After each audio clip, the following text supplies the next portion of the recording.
ఆంధ్రప్రదేశ్ ప్రభుత్వ అసెంబ్లీలో కొద్దిమంది పెద్దలు చేసిన కామెంట్స్ పై మెగాస్టార్ చిరంజీవి గారు స్పందించిన విధానం ఏమైతుందో అది సత్యం, 100% సత్యం, 100% సత్యం.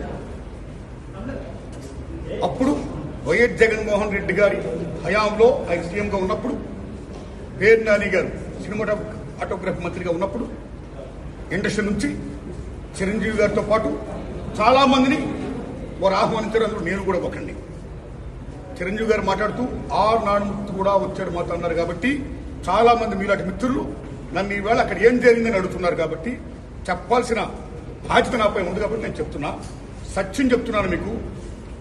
జగన్మోహన్ రెడ్డి గారి గవర్నమెంట్ మా సినిమా కళాకారులు కానీ చిరంజీవి గారిని కానీ ఎవరిని కూడా అవమానించలేదు, చాలా గౌరవించారు. సత్యం. ఎందుకంటే కోవిడ్ కష్టకాలంలో సినిమా రంగం ఏమైపోద్ది అని భయోందనతో ఉన్న దశలో పరిశ్రమ పెద్దలందరూ కలిసి చిరంజీవి గారిని కలిశారు. పరిశ్రమ పెద్దగా ఆయన భావించి, ఆయన గౌరవించి నన్ను ఆహ్వానించారు. చిరంజీవి గారు స్వయంగా నాకు ఫోన్ చేశారు కూడా. అదే సంస్కారం. అప్పుడు నేను ఢిల్లీలో ఉన్నా. నారాయణమూర్తి ఇండస్ట్రీ క్లిష్ట పరిస్థితిలో ఉంది. భారీ చిత్రాలతో పాటు సగటు సినిమా తీసిన ఇలాంటి వాడు అందరూ కూడా రావాలి, మీ ఒపీనియన్స్ చెప్పాలి, మనందరం ప్రభుత్వాన్ని కలవాలి, ప్రభుత్వం నుంచి మనకి ఏ సహాయ శాఖలు వస్తాయో మనం స్వీకరించాలి, మనం విన్నవించాలి అని చిరంజీవి గారు చెప్పడం, అందరూ మీట్ అవడం చిరంజీవి గారి ఇంట్లోనే ఇది జరిగింది. అప్పుడు అనేక మంది వారి వారికి అభిప్రాయాలు చెప్పారు. ఆయన్ని తీసుకుని మన సీఎం గారితో నేను చెప్పారు. వారు సీఎం గారితో మాట్లాడారు స్వయంగా. అలాగే నేను కూడా పేరు నాని గారిని వెళ్ళి విజ్ఞప్తి చేశాను బందర్లో. అలా చాలా మంది విజ్ఞప్తి చేశారు. ముఖ్యంగా చిరంజీవి గారు తీసుకున్న రోలు సెల్యూట్, హోల్ హార్టెడ్ టెలింగ్.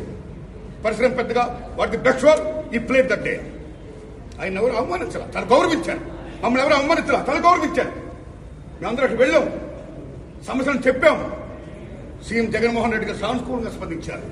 పేరు నాని గారితో మాట్లాడి ఏం కావాలో మొత్తం తీసుకోండి అన్ని మనం చేద్దాం అని కూడా చెప్పారు. ఇది జరిగిన సత్యం అండి, ఇది జరిగిన సత్యం. ఓకే, ఆ సమస్యలు ఇంకా ఉన్నాయి. Still it's going on. ఆయన ప్రభుత్వం ఇప్పుడు లేదు. ఇప్పుడు మన చంద్రబాబు నాయుడు గవర్నమెంట్ వచ్చింది.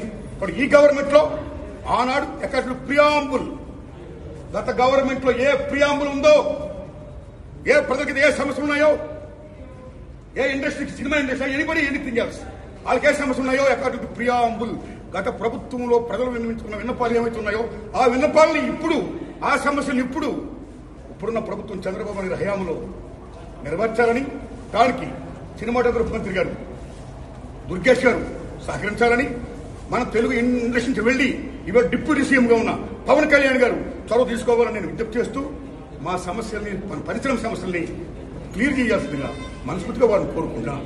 Thanks a lot.